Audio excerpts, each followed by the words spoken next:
Welcome to Trybe Talks, the podcast for parents who are trying to do it all and stay sane in the process. I'm Princess Nyah, your host and founder of Trybe, your personal parenting assistant. Each week we dive into real conversations, parent hacks, and stories that remind you ain't doing this alone. Now let's get into it.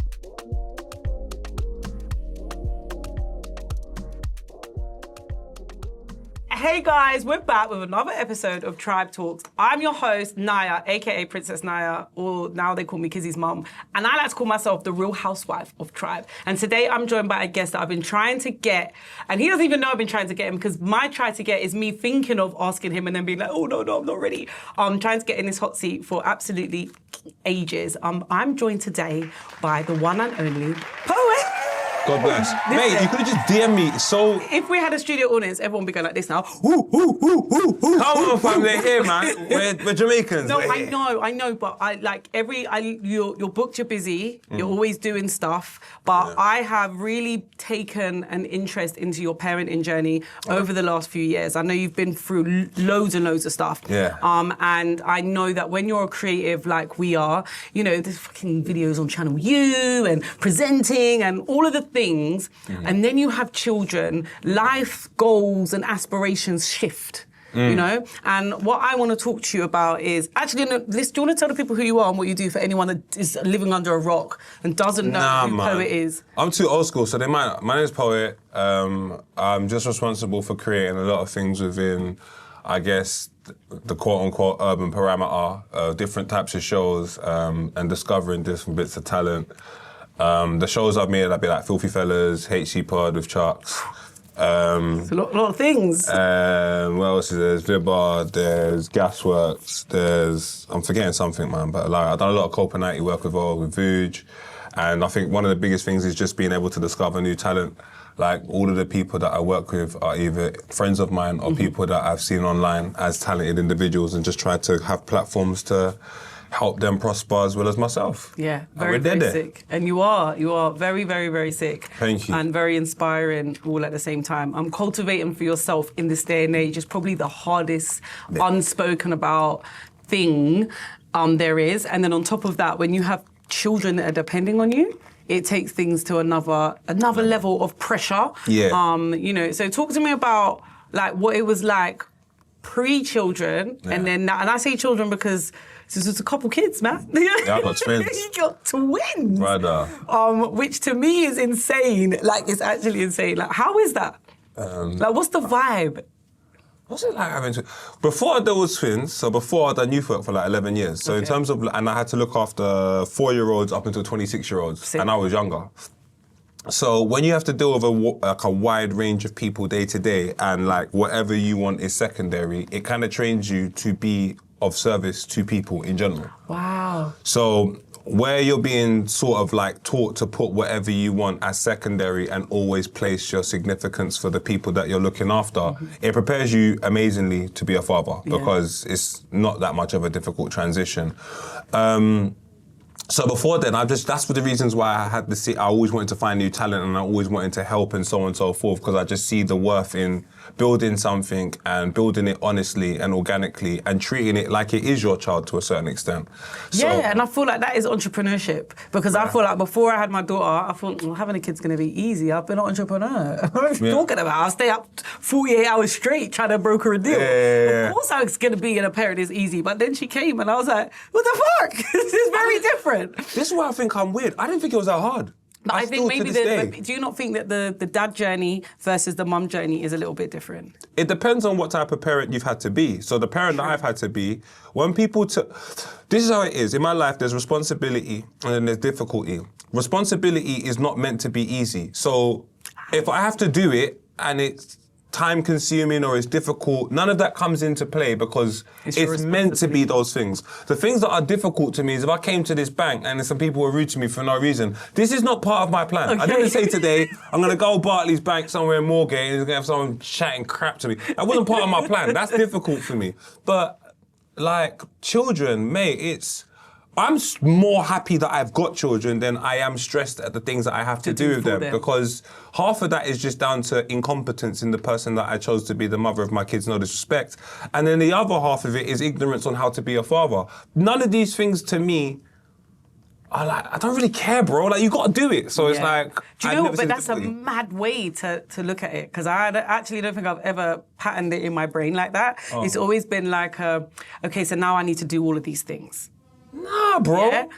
Like, I have to, okay, there's me, but then there's me doing for you, which is outside of me, because up until that point, I weren't in service to anyone. So when you're explaining that you've been in service to people, it's like, for me, I'm thinking, wow, I probably was not in service to anyone for so long that for me, there was there's a selfish element to I used to go running at 5 a.m. and do my running club. Yeah, they're gone now. That's not happening no more. You know, like... Yeah, I hear you. I do hear where you're coming from. There's a lot of things that let's go. Let's fly out. We're going to go Ibiza. I've got your booking tonight. Oh, tonight? Oh, sure. This probably might not be able to happen. It's very short notice. Yeah. Do you see what I mean? Like, 100%. And it's not to say that I don't want to choose my daughter over the stuff I want to do. I just still want to do the stuff. Yeah, well, I hear you. Me, I just bring my kids, man. I remember one time, like, I had difficulties within the relationship with the mother of my kids, but where a lot of men that I know, and this is no disrespect to them, and there's other men that, do take on the task, a lot of men walk away from situations that are difficult. Yeah. Me, I already preempted that. Like I said, the person I chose, we weren't compatible in that capacity. I found out the information once the children are born. But it doesn't stop what I have to do for my children. So 100%. I don't really care. So like, one time, I had to have the kids for about 3-4 months in England whilst I'm doing my work, and I didn't care. I brought to go see Anthony Joshua.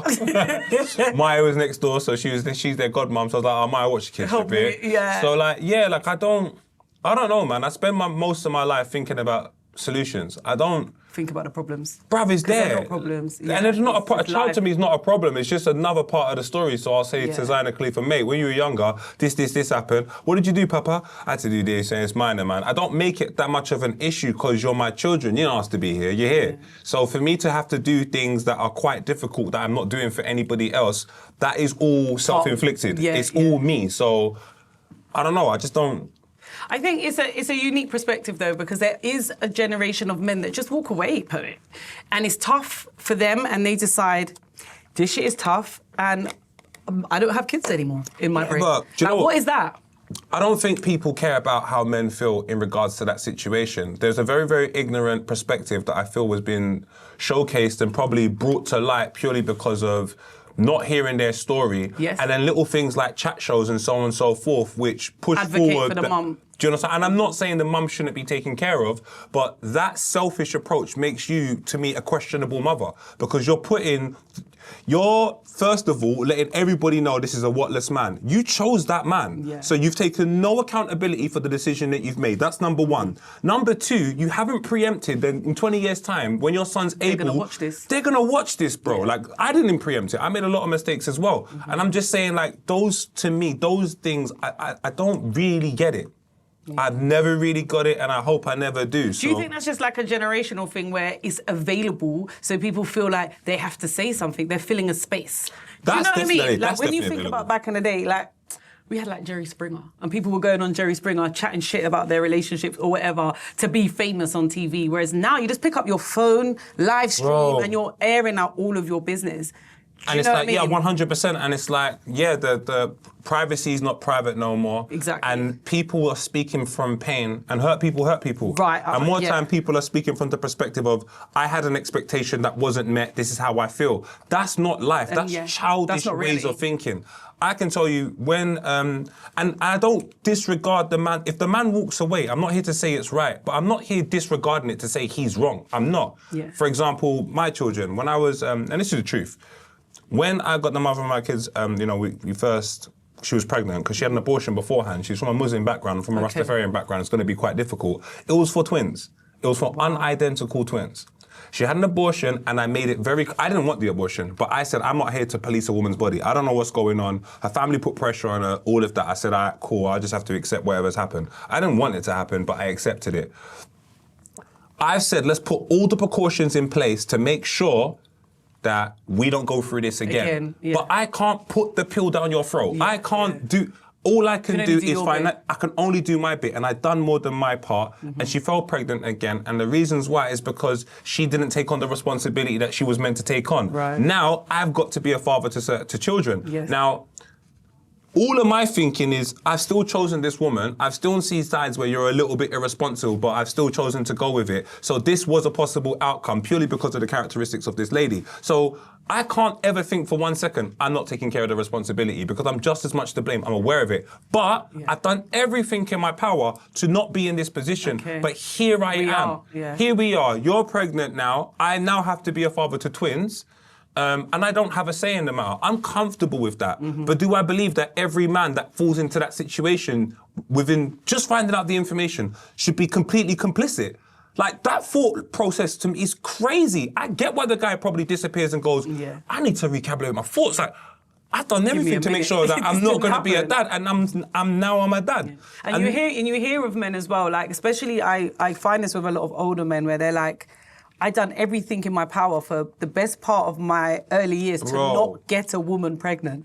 You know, like there is, people are operating like that. So I suppose to have the surprise and then be like blindsided almost, it does put them in a weird situation. And I think that there's a lot of, I feel like there's just a lot, I've got a lot of male friends and I've got a lot of men that struggle with getting custody of their children, going to court because the mums are holding them, like they're holding their kids from their fathers. Like, there's a lot of talk about the other way around, but we don't generally talk a lot about the struggles that men go through, just the ones that actually want to see their kids. Do you understand? Yeah, but even them, man, there's loads. You got this is going to be harsh, man. Maybe it is too harsh. No, but I want to hear it. Because I've cried on camera not seeing my kids. Yeah. The last thing I did is go to strangers to tell them, let's go to court to decide how I'm going to see my kids. Man, I'm Rasta, man. I don't understand all of this, seeing a bag of Europeans to discuss and their perspectives on life, which is nothing like mine, to come to an agreement legally to see my picnic after I didn't even intend for them to be here. No, sir, we're not doing that. What we did was this. I flew to Sweden multiple times and I didn't see my kids. I went and knocked on the door. I wasn't allowed in. Really? I've gone, what do you mean, bro? I've gone to Sweden 3 weekends in a row and been blocked from seeing my kids. In the second weekend, I've gone out and seen the woman with someone else. Yeah.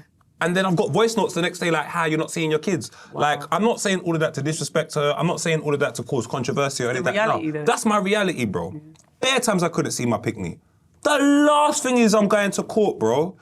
That's to me, that makes the situation worse. I've got to spend Zaina Khalifa's money, that's for them, on court proceedings for people that just do this because this is a job. This is my life, but for them, this is a job. I'm not doing any of that, cuz I kept it so 100. I just kept saying to her every single time this happened, you have to explain this to them, not me. I've got plane tickets to pro show that I've here. I've got hotel tickets. I'm not about to turn myself crazy trying to see my picnic. What I'm doing is the right thing. Enough. You have to conform. I promise you, as long as God's been here, the devil's been here. And I tell you, God is better than the devil. So whatever you're presenting to me, no worry yourself. I'm not in an emotional state where I'm going to react like that. Yeah, I might go online and be upset and all of that, but outside of that part, go into the legal team. I say I'm mad. I win my picnic all the time. They FaceTime me. Everything's gravy right now. You have to have, if you have faith in God, have faith in the situation. But also, Poet, you went above and beyond more than what normal people would do. People try once and then they just stop. But they do. People try once and then they just stop. Like, but that's a reflection of their life. It's not a reflection of their parenting. It's a reflection of their life. Bro, man's a winner, bro. Anything I go to do, I'm doing it the way I would like to do it. It doesn't necessarily mean that my win is recognised by people globally. But it's your win. But it's my win, because I had an objective, this is what I wanted to do, and I've done it. And that's my life, and that's my way of living. I ain't got time for this. Oh, I had one person poll, man. I'm not even going to see my kids no more. I can't be asked. Bruv, get off my line, bro. Like, what do you mean? Oh, you don't know what my baby mum's doing?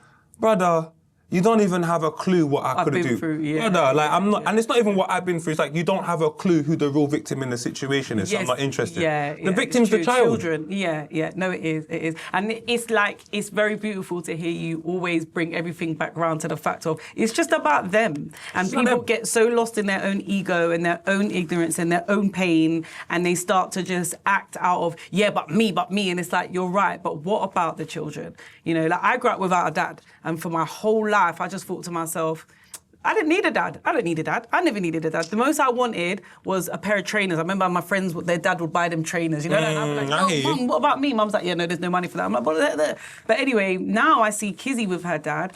I'm like, yo, I needed a dad. Come on, my brother. You know when you're like, you don't see it until you see it.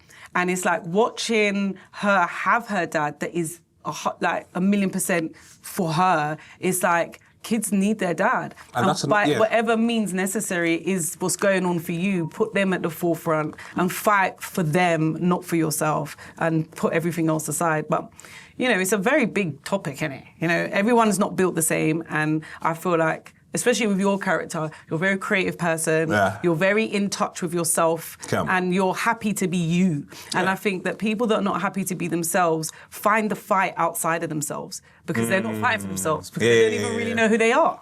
And that's a scary thought, and then you want to be a parent. I don't know, I think there's a lot of individuals that have chosen parenting, and I think to myself, you should have just bought a dog. But it's all right, like, you're a parent now, it's all right. Bloody hell, but I'm just thinking, how you live your day-to-day. Get yourself a Yorkie. Get yourself a, you know what I mean, a cat or a goldfish or something. Like, if you want to improve the world, if you believe that the world should be a better place and you're not willing to start off within your own home, I'm always very, very confused. Like, when people do massive charity work, but your son's a blooming coke addict, I'm like, that's nice, you're going to stop some starvation across the world, but you know your son has got a bit of baby powder in his room. It doesn't make sense. So yeah, I just think parenting is something where the most common thing that I see in discrepancies, it doesn't mean that's the most thing that's available. The discrepancies I see is a woman that had a child because she wanted to keep the man. I see that far too often in my neck of the woods, and that doesn't involve the child. And I see a man that feels disrespected by the woman, so doesn't want to look after the family, which again has nothing to do with the child. Yeah, you're right. When I see all of that, I'm just like, bruv, well, you know about your gal cheating on you from across the waters, and you just fly over, grab your picnic, come back and look after them and say, whatever you lot want to do, man. Yeah. I ain't got time for it, bro. So no, I'm here for that still. Like, and yeah, it's a very honest conversation, and I feel like a lot of people are afraid to have it. You know, they'd rather just be like, oh yeah, you know, she's really bad. She's done him wrong. So he just don't see the kids, and vice versa, the other way around as well. So, talk to me about like what you do with your kids. Like, what's your go-to? Like, what is your thing? Like, how old are they now? They're 8. They're 8. Oh, they're 8. So they're the same age as Kizzy. When's their birthday? The 26th of March. Of March. Oh my gosh, that's literally like a month. Kizzy's in February. Serious. So that's crazy. Yeah, they just turned 8 then, right? Yeah. Right, like, so what is it? Or the 24th. How can I forget? It's been a long day. It's been a long day. My brethren's kids were born 2 days before. Okay. So what is your go-to thing to do with your kids? Like, what is it? What is, you know, like you've just that one thing that, you know, yeah, this is it. This is us. It's going to sound mad crazy, I guess, but I don't listen. My kids don't live with me. I don't have the pleasure of them living with me and waking up to them. So the first thing I do with them, I get the nicest hotel room or the nicest apartment, and we just spend time in the house being super normal. Wake up, have normal like breakfast, you go out for lunch, we might go out for dinner, we watch TV, we just keep it super normal, because I look at it like, for example, how I want to settle down eventually in a relationship. There is heightened emotional states that you can place someone through that you can't sustain. And I understand why you do it with a woman, because you want to impress her and you want to be able to give her a taste of what you could potentially offer. That warm up, do you know what I mean? Period, Which I get it, but that will probably be about 5 or 6 times in a span of a year. So I would rather know what happens outside of these wonderful moments. And I feel that way with children. I didn't want to be the father that don't see his kids, and then when he does, he showers them with presents and showers them with situations which make them excited about that experience, not me. Not you. Yeah. I don't want to talk to my kids and say, wait, all we're talking about is where I'm taking them. Yeah. Obviously, that's now a part of the conversation, but it's not older. But it's not more than, Papa, can we just watch a film, sit down, or do movie night, or pretend Like we'll get all the sheets up and put it over the Just TV yeah. and pretend that we're doing a cinema and we'll sit down, get our popcorn. And Oh, I love that. But I feel like it's funny because even with me and my daughter, like one of my favourite things to do with her is just lay in the bed. Yeah. And it's like we're in the bed and she's got a show on and we're just laying there. We're just chilling out. She's watching something. And there's loads of stuff that we can do. But that is like probably one of my go-tos. And she recently, at the end of last year, finally figured out how to ride a bike. That's so we amazing. do a little bit of bike riding, which I never rode. When I think I was out riding with her one time and I'm thinking, I don't think I've ever rode a bike with my mum. You know, like that Serious? wasn't something that, it wasn't one of my childhood memories. And I'm watching her and that's her normal. Bruh. So for me, it's like, we do very normal things. That's another and we thing. enjoy them. Parents, if I stop doing this, especially Jamaican parents, you get on my nerves. When I was younger, you think big man, it is not 1975, Yeah, 85. Jerry Springer is not alive. No, like, there's bare honestly. things that have changed. Yeah. So saying to your kids the privileges that you had when you were, bro, like you've got privileges as a mum that your mum didn't explore. Yeah, Ain't yeah. no child saying, well, look what you're doing as a mum. Bet your mum didn't do that. No one's doing that. So it's just so like... true. And it's like, you should be hate lucky that. for what you have. You should be lucky. Yeah, it's true. It's true. But gratitude is both ways, Mum. I said to my mum one time, like, you should be lucky you have all this. I said, Mum, you should be lucky you have what you have as well. Oh, yeah, point finger. Yeah, it's the truth, honestly. You know, when you're thinking like, the generation that came before, obviously their journey was just so different. Brother. Like, it's just so different. So their outlook and the way that they police and manage, it's just so different. You're like, no, not really on my time. Trust me, like, we can't see the racists today. No, They're not hidden. today. They're hidden. Not today. Back in the day, Not I get it, they were today. outside, boom, Chelsea, do their thing. But now, It's undercover business. undercover, there's too much of us, man, come on. So... Excuse me. Hi, everyone. Kizzy, we're recording. So, hi, podcast people. I just had to tell you, I have a free course for kids like me. It's called Money Jazz. And it's so cool because it teaches us how to save, spend, and even invest. I'm basically a mini millionaire in training right now. Kizzy? Parents, you can get it for free. Yep, free. Just click the link in the description. Thank you so much for listening to my very important announcement. Okay, Mum, you can finally have your podcast back now. Thanks, Kizzy. Right, where were we? So on my way here today, I told Kizzy I was doing a podcast and she wanted me to ask all the parents a question. Okay. Yeah? So the question is, and I'm probably going to edit her in somehow, what is your superpower as a parent? Oh, I'll give you an example. How I got this injury. 3 or 3.5 weeks ago, it was a Thursday. I'm sat down, I'm planning, I've got to do a whole podcast with Chucky the following day. We're just figuring it all out. I get a phone call from the mother of my kids. My son's just been rushed. 8 years old. Yeah, another 8-year-old called his brother or whatever. His brother's come down to school with a couple boys and they've rushed my son. I'll show you some pictures, horrible. So... Oh my gosh. Your natural reaction, because of where you come from, is I want to smack up this dad and bare things. And I said the real superhero power is to always make sure that the priority is the priority. You okay, Khalifa? Yeah, all right, sweet. Next day, he finishes school, I'm there. He's like, huh? He doesn't even think. So I said to myself, if that's what you've done to my son, I know he's going to be in a bad space. When I got rushed, how did I feel? How did I respond? All right, cool. I booked Sweden. I phoned Chucky, I can't do tomorrow. I was in Sweden by 10 a.m. I picked him up after school and we went to a nice hotel room. We had a little spa in our room, sauna in the room. He forgot all about the fight the previous day.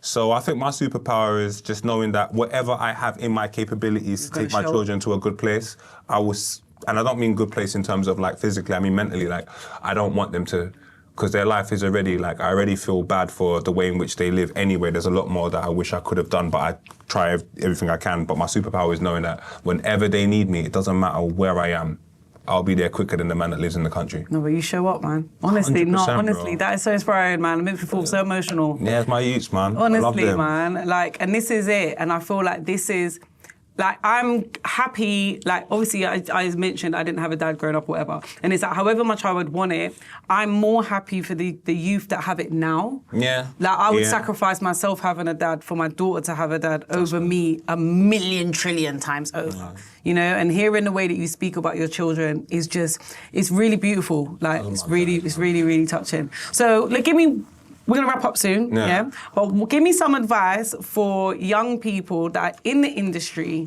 that might have done everything like what you've done. They've planned to not have the kids. Yeah. We're not having kids right now. Apart from having a snip, they've done everything. Their pull-out game they thought was strong, but it was probably very, very, very weak. Yeah. And they're in a situation where... Man, them pull-out game has to be better. Come on, man. Come on. I feel like, what would you say to somebody who is now at a space where they still want to do their creative aspects, like maybe be a musician or a producer or a presenter, but they're looking at the fact that they have to buy nappies and they have to financially provide for their children or their child? What would be the advice for someone to follow their dreams but they're scared that they're not going to be able to provide for their kids? Like, what's the advice to someone like that? Your normality is not a problem. Your normality is your life, and your solution is your elevation. So there's no problems. If you start looking at things as a problem and you weaponize it as a problem, it's very difficult to attack a problem. But normality, this is what happens around here. Like, I know some people, when I've taken back to Tottenham when I was younger, they couldn't believe the amount of times I see a man get robbed and all of that. That was a problem for them. This was my normality, so I can cut through, I figure out how I can. Yeah. So you have to accept. Acceptance is a beautiful thing. Yeah, do you know, when you say it like that, it's so crazy, like, because it's so real. Because for me, it's like, I know, like, I done AG, his show at King's Cross the other day, and I saw. The nitties and the crackheads and that were there were on top form, yes? But for me, from where I grew up, okay, cool, I see this, but then I had my daughter with me, and she's like, what the hell is this? Because she has no idea what that looks like. It's not her normal at all, but it is my normal. So it's like using the normals to help you instead of looking at them like they're problems, because it's not my problem. Do you see what I mean? But I recognise it, like, because it's just a part of where we've been and who we are. Like, it's crazy when you say it like that. Come on, so if you accept that's normal, but you don't want to be there, then you'll create a plan out of it. Yeah. But if you just keep complaining about it, your energy's in the wrong space, so... Yeah. And then literally, I saw my daughter, I was like, right, come, we're going to stand over here, stand by the barrier, you got my man here, Kyla, P, blah, blah. We're good. And we're good, yeah, you're right. But in the moment, I would never have thought of that's what I done in the moment. Yeah, because it's just normal to me. It's not like, what's going on? Like, you don't need any of that, bruv. Yeah. Like, it's crazy. Another thing I would say to parents is stop living for your kids, man. They have been here for a short period of time. You have been here for time. If you live for your kids, you don't even have enough information on these guys to know what you're living for. Like, live for yourself, because for living for yourself, this is how you became in the situation in the first place. So establish your foundation, establish your growth, and it's just about finding that balance. Yeah. And the last thing I said, just don't feel like you should have the answers. The only people that become parents straight away and adapt are animals. I'm not a duck, bro. Yeah. Like, I don't know how to do it straight away, bro. Yeah, I'm a little bit more complex than a grizzly bear, bro. Like, true. So... Yeah, the squirrel in me is not squirreling today. Yeah, I don't know. I just don't know. I don't know, my G. Yeah. So it's like, don't be afraid to ask questions and ask for help. Don't be afraid to say, I don't know. I tell my kids all the time, I don't know. Yeah. And all they end up doing is coming to me for what they know I know. And what I don't know, they will try... or they'll say to me, Papa, how do I find this out? Because I'm always somewhere I'm like, you Google, type this in, or hey, I try to Alexa. show them. Yeah, man, I don't know. So, those things, man. No, it's true. But that line, I hear that, man. That's in my house a lot, man. It's like, my daughter asks me something, I'm like, I don't know, Bob. Like, I don't know. But let's go and get your book or look in your... I don't know. We'll figure it out. We'll figure it out. These boys are out here sending me mass equations and I'm like, yo, I should have paid attention. I don't know, Got to keep it 100. It's that peak. But we It's that find out peak. together. So then at the end, we both know. So, No, it's very warming, man. Listen, your conversation's been very inspiring today. My G. I always thought that it would be, but I feel like I understand your parenting journey on a deeper level, and I feel like people need to hear it more, because by listening to you, it gives us little bits of tools and gems to understand that what we could possibly do in our own houses with our own kids, and lend advice to other people that might be in situations where they haven't seen their kids for 2 months. Like, what do I do? There are things people are doing that work. Do you know what I mean? You just try, okay? And I feel like that is the beauty of it. But yeah, thank you so much. Tell people where to find you. Hey, on the roads, doing my thing. If you're not on the roads, just go Poets Corner UK, across all platforms, and I'm there, man. Oh yeah, last thing though, and parents that are not in their children's life, bro, it's not the end of the world. I swear to God, like, you just have to just get back. It's not difficult, bro.